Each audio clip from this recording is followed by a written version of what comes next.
You're listening to Winnipeg's Classic 107. My name is Simon Rusnak. It's the first of the month, and that means it's time for the latest April edition of What to Read with Chris Hall of McNally Robinson Booksellers. Hello, Chris. Great to see you.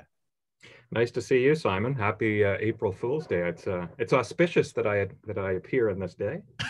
Well, I was going to ask, just because it is April Fool's Day, I think we should begin with a disclaimer. No jokes in this lineup, are there? Of course not. No. At least nothing planned. Well, fantastic. So where would you like to start then?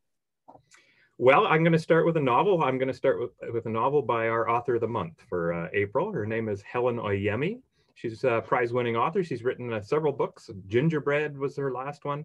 Boy, Snow, Bird, What is Not Yours is Not Yours. The new one is called Pieces.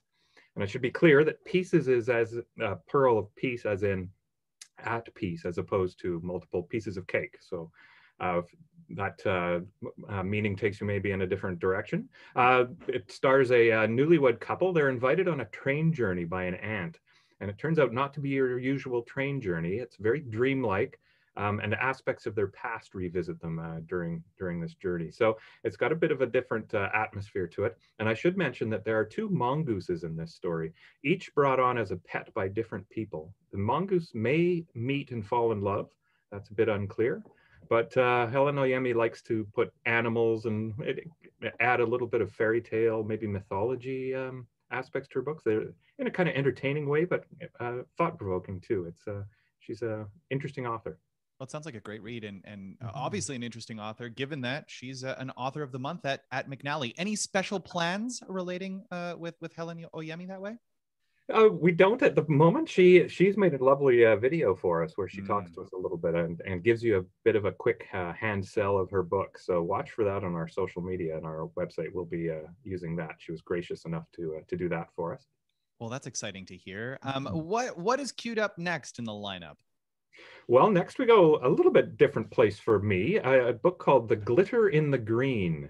And the subtitle is In Search of Hummingbirds. It's by an author named John Donne. I'm not familiar with him up until this point, but John Donne is a natural history writer, and he travels the Americas in search of there's over 300 varieties apparently of hummingbirds, right from Alaska right down to, he ends up in an islands just off of Antarctica.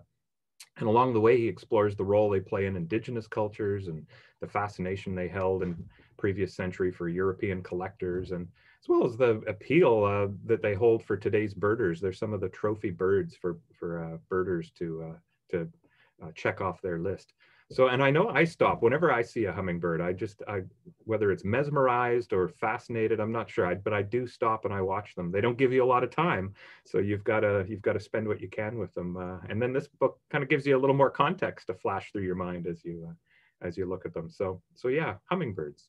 You know, there is something so mesmerizing. That's the word that came to mind when I think of hummingbirds. I mean, you stop and pay attention for that little blip, that little moment that you have with them. And I was just reading through the description of this book, and what really struck me is something that you just mentioned, that these little tiny birds, they're everywhere between the Arctic Circle to near Antarctic islands. I can only imagine what other bits of information will be revealed through this book. Well, they fly thousands of kilometers apparently too, like on these tiny little wings. They've mapped them. It's unbelievable how far they can travel. Oh, well, that really is something else. Tell us about the next suggestion. Well, back to fiction, another novel. It's called When the Stars Go Dark. It's by Paula McLean. Paula McLean is known for writing historical novels, at least earlier in the 20th century. A couple of them around Hemingway's wife and Paris wife, and Mistress Martha Gellhorn in Love and Ruin. Her earlier novels, obviously historical, but this one is more of a contemporary thriller.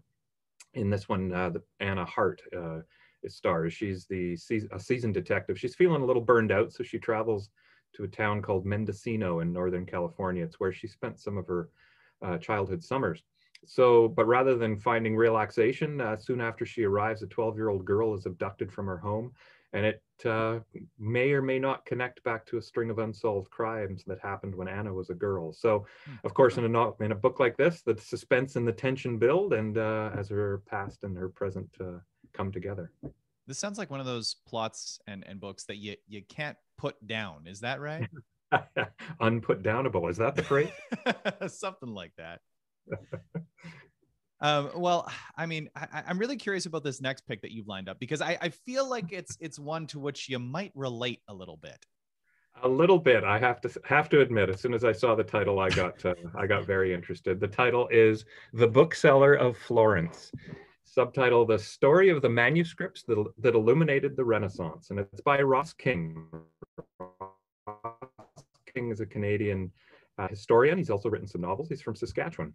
He has been in Florence a couple of times, a book called Brunelleschi's Dome, and then he was back in Italy for Michelangelo and the Pope's Ceiling. He wrote a book called Mad Enchantment about Claude Monet. So here he's back to Florence. He tells the story of Vespasiano da Bisticci. And Vespasiano was known as the king of the world's booksellers. So I have a new aspiration, Simon. So Vespasiano, he not only sold, he gathered, he copied and created. He sold these manuscripts to popes and princes, as well as the Medicis.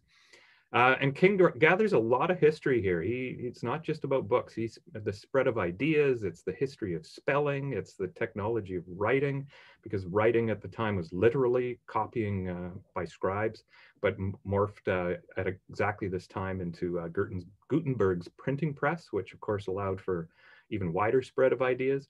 And you get a real sense of how all of these things came together. Religion, of course, is right in the well, everywhere, but these ideas and technologies, and then the rise of finance and modern banking with the Medicis, and the role all of these things played. It literally changed the world. That's what the Renaissance was. It changed direction of the world. So yeah, fascinating read, and yeah, a bookseller starring in it for a change.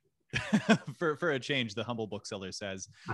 So I am curious, before we get chatting about the last pick that you've lined up, Chris, do you see, I mean, apart from sharing ideals of world domination when it comes to book selling, do you see any kind of parallels between the 15th century bookseller and the 21st century bookseller?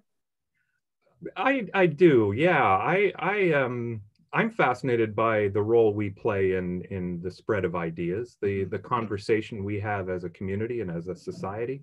A lot of these ideas, of course, are in books, and they're spread by books. They're spread by newspapers and podcasts and things too. But there's nothing as immersive and reflective as a book. You really get deep into ideas that way, and so I see all kinds of things springing from books, of course. And so yes, I'm not surprised that a bookseller was at the heart of things, but yes, not somebody we hear about, and that's as it should be too. Well, it sounds like a really, really fascinating read. And one last pick brings things a little bit closer to home, at least back to this continent. Tell us about the last book you've lined up. Back to history again. Stampede, it's called. The Gold Fever and Disaster in the Klondike. It's by Brian Kastner. And Kastner wrote a book called Disappointment River, where he retraced Alexander Mackenzie's 1,125-mile trip down the Mackenzie River. So this is a man that knows the landscape of which he writes. And so this is a new account of the Klondike Gold Rush, 1897 to 98. 100,000 people rushed north in the hopes of striking it rich. That number, yeah, it caught me by surprise. Yeah, it is. Yeah, of course, the vast majority had no idea what they were getting into. Neither landscape. They didn't know anything about mining. They, of course, the frigid temperatures and the terrain. It was quite amazing what they headed into. But and so Kastner does a good job of bringing the stories right down to the individual people and the arguments and the struggles and the disasters and the successes of individuals. It's a great way to tell history. And he uses the phrase, "It was greed-fueled mass delusion." And I just like that. As a metaphor, I think we could use that in several different places. Greed-fueled mass delusion. Yeah, that is something. I'll try and work that into a setup of a piece of music too, Chris. That's good for you, yeah. Sure. Now, I mean, again, a stellar group of picks. I think really something for everybody in this set, whether you're a fiction reader or if you're looking for something historical. The last thing I want to ask you about, it's April, temperature's getting a little bit warmer. Hopefully, we think it is Manitoba after all. Anything upcoming at McNally that you'd like to draw our attention to? Well, we're carefully moving along, I would say. So nothing dramatic that we're going to be able to add. We're happy to be open, thrilled to be open, and so we are carrying on. We've opened our mall doors. There's a that is it's been a while. That's right. I walked through them the other day. It caught me by surprise. Actually, we've been partially closed the whole time, but our restaurant is a little bit more open because of the new regulations. So so we're be able to push in the restaurant direction maybe a little bit more as we move along. But yeah, we're hoping to talk to people and sell books about outdoor living. We're calling it because I think we're all anxious to get outside and get together as much as we possibly can. So we've got lots of ideas to help with that. And people will just have to keep an eye on the old McNally website. Chris, thanks so much for taking the time today. Absolutely. Thanks again, Simon. And you can, as always, find Chris's picks up on our website, classic107.com, or theirs, McNallyRobinson.com.